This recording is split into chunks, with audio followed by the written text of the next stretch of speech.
Training out of California's scenic and historic capital over the course of her remarkable trajectory, 22-year-old Paige VanZant returns to Sacramento, hungry to continue her meteoric rise. The last few months have been really busy.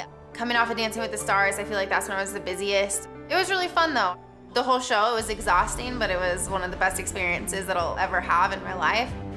I started dancing when I was 3 years old. My parents owned a dance studio, so I grew up in the dance world. Being on Dancing with the Stars, it made my whole dance career worth it. Mentally, I was ready to go home and I was ready to be back in the UFC. So it's really nice to be back in the gym training. It made me really miss the grind of being a fighter. Paige VanZant first entered the Octagon in November 2014 and quickly became a phenomenon, initially by recording the first stoppage in strawweight division history. Paige VanZant with the stoppage win in her UFC debut! And then she notched 2 more powerful victories against battle-hardened veterans. Triumphs that led VanZant at just 21 to become the youngest fighter to ever headline a UFC main event against fellow Ascendant star Rose Namajunas. What a fight between these two strawweight contenders tonight. I learned a lot about myself in my last fight with Rose. I definitely learned that I can take a punch. That's good. I learned how tough I was. You know, I actually, going back and watching the fight, I didn't know I had all that in me. Paige continues to work, continues to try and fight for the small battles. It just makes me hungrier. You know, the fact that I came off of a loss, I don't like that. 6th takedown of the fight. I didn't make the statement that I wanted to. I didn't win the fight, and that kind of has been eating at me for a while, so I'm ready to get back in there and I'm ready to get another win. We're gonna do a nice little drill. Set shots up, finish them, high intensity. Being away from my gym while I was on Dancing with the Stars, I definitely missed the people and the atmosphere. It's the season It's Team Alpha Male. for running free. We go in there, we have a lot of fun. No other way now. We grind and we push ourselves I can't see until we can't push anymore. why wait behind here. There's just so much knowledge to take in, and every single time I'm there, I learn something new. When I went into the UFC, I was just tough, and now I'm turning into a fighter.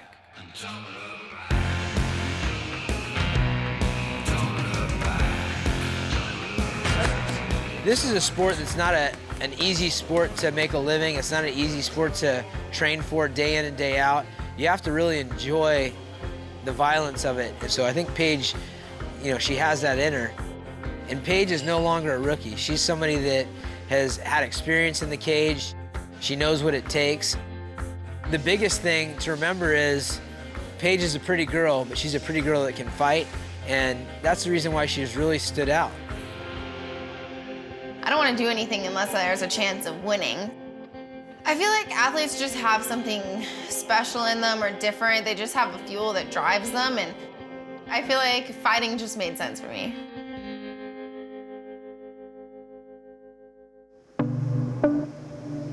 "500 miles to the south, a resident of Brisbane, Australia, readies to upset VanZant as she trains in a city remarkably similar to her own. I come out to California every fight camp. I normally spend like 6 to 8 weeks out here. San Diego reminds me a lot of where I live in Brisbane. It's real surfy, lots of beaches, real chill. Everyone's relaxed, easygoing. At the end of the day, I have to be out here. This is what pays the bills, and I have to make sure that I've got the best training possible. Bec Rawlings first came to the United States in 2013 to fight for the Invicta strawweight title, and rapidly moved on to impress on the historic all-female 20th season of The Ultimate Fighter, before finally entering the UFC in 2014, where the powerful striker soon dispatched an opponent in the first round for the 4th time of her hard-hitting career. There's the tap. Huge win for Rowdy Bec Rawlings here in Adelaide. Subsequently at home in Brisbane, she took on one of the division's most experienced fighters and once again emerged triumphant. Her 7th career victory, a testament to how far the 27-year-old has come since her first professional fight in 2011. Originally, I got into the sport to lose weight, and get fit again. I was really overweight after my first child, and I just fell in love with the sport. When I first got into the sport, I was only training for like 3 or 4 months, and then I fell pregnant with my second son, Ensign. I continued training right up until I gave birth to him, and then completely committed to it after I gave birth to him, and I fought like 11 months after.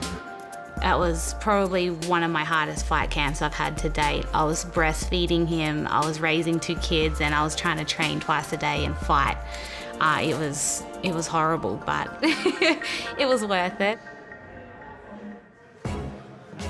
I came to San Diego purely because of Alliance MMA. I heard amazing things about the gym, so I wanted to come out and check it out. Just like won my heart over. I feel like this is my second family and that I belong here. Our girls team at Alliance has been amazing, and everyone in it makes me a better fighter every day on the mats. Bec was actually one of my first females that I coached in the UFC. I don't remember how she came to us. She just showed up, and then she was actually one of the only females to ever just stay at the gym. I mean, it wasn't the best of living conditions. She wanted to train here, so she said, I'll stay on this couch, and she did. And she's been coming and doing her camps ever since. Touch, things speed. Eric Del Fiero is my head coach. He's the one that really looks over everything. I call him the mastermind. Florian, she stops. She's trying to see what you're going to do. One feint, one more shot. The first time she came to us, she was still a little lost, still bouncing around from gym to gym. I think once she established that this is where she wanted to be, and this is the coaching steps that she wanted to be under, her belief system grew and her performance grew. My goal to begin with, once I fell in love with the sport and started competing, is to be the best in the world. In my heart, I feel like I'm the best in the world. I'm just yet to prove it.